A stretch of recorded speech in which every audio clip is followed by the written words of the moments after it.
ഇഖാമ കാലാവധി കഴിഞ്ഞവർക്ക് പിഴയോ മറ്റ് നിയമപരമായ തടസ്സങ്ങളൊന്നും കൂടാതെ നാട്ടിലേക്ക് മടങ്ങാൻ സഹായിക്കുന്ന ഫൈനൽ എക്സിറ്റ് നടപടികൾ വീണ്ടും തുടങ്ങിയ വിവരം കഴിഞ്ഞ ദിവസത്തെ വീഡിയോയിലൂടെ അറിയിച്ചിരുന്നു. മറ്റൊരു പ്രധാന കാര്യം, അതായത് പലരും ഇടനിലക്കാരെ ബന്ധപ്പെട്ട് സാമ്പത്തിക നഷ്ടം സംഭവിച്ച് കബളിക്കപ്പെട്ടതായി വിവരങ്ങളുണ്ട്. എന്നാൽ ഇന്ത്യൻ എംബസിയും സൗദി ലേബർ ഓഫീസുകളും ജവാസാത്തുകളും സഹകരിച്ച് നടത്തുന്ന ഈ പ്രക്രിയകളിൽ ആരെയും ആശ്രയിക്കേണ്ടതോ പണമിടപാടുകൾ നടത്തുകയോ വേണ്ടതില്ല. നിങ്ങൾ ചെയ്യേണ്ടത് ഇത്ര മാത്രമാണ്: ഈ കാണുന്ന ലിങ്കിൽ രജിസ്റ്റർ ചെയ്യുക. ഇതെല്ലാം ഓൺലൈനായിട്ടാണ് നടക്കുന്നത്. രജിസ്ട്രേഷൻ കഴിഞ്ഞാൽ നിങ്ങൾക്കൊരു നമ്പർ SMS ആയി ലഭിക്കും. അതിന്റെ അടിസ്ഥാനത്തിൽ എംബസി നിങ്ങളുടെ ഇഖാമ പ്രദേശത്തെ ലേബർ ഓഫീസുമായി ബന്ധപ്പെടും. ജവാസാത്തിൽ നേരിട്ട് ചെന്നോ അല്ലെങ്കിൽ അബ്ഷിർ വഴിയോ ഫൈനൽ എക്സിറ്റ് വിസ ലഭ്യമാക്കാവുന്നതാണ്.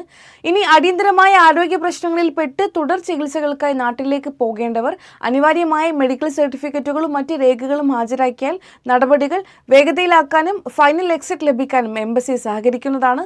നിയമപരമായ യാത്രാ നിരോധനമോ, അതായത് ട്രാവൽ ബാനോ മറ്റ് കേസുകളോ നിലവിലില്ലാത്തവരുടെ അപേക്ഷകളിലെ നടപടികൾ പൂർത്തീകരിക്കാൻ കഴിയും.